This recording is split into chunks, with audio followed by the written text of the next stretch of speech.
Din hija l-istorja tal-Aziza Artna. L-ewwel siġra li tinżera għall-biskiet u tikber bla telfin bi sbuħija li ma bħala.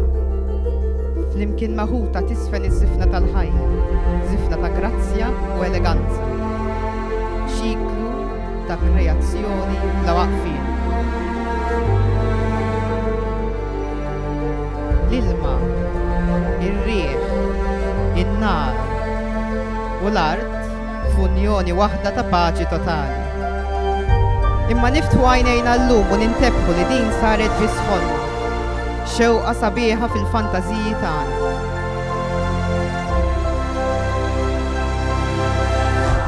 Fejn sparixxiet in-natura li tagħtina l-paċi f'qalbna? L-arja li timlinna l-pulmun b'nifs frisku bla tniġġis. X'għamilnielek ja art ħelwa, sbuħitek sraqnilek. Ħimnik bil-bini, nabbużawk, fisem il-flus, l-industrija u l-egoizmu, jamant f'nofs il-Mediterran l-estin kismu, u n-natura tagħna tibki, tajtinna biex nisimgħu il-karba tagħha, u aħna mbagħtu wkoll mimlijin biża' u ansjetà.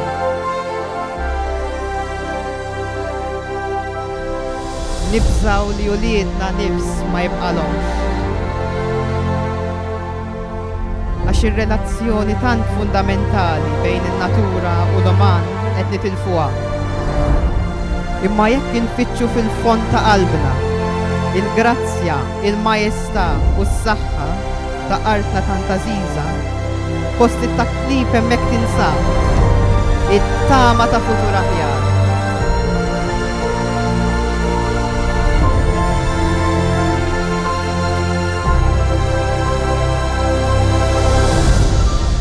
Fej jinsab kulħadd ferħan, fej kollox jerġa' jagħmel sens u kollox jaqa' f'postu. Natura irrestawrata.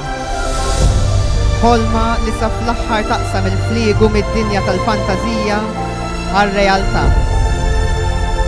Xewqa li flimkien id fit nistgħu narawha tieħu l-ħajja.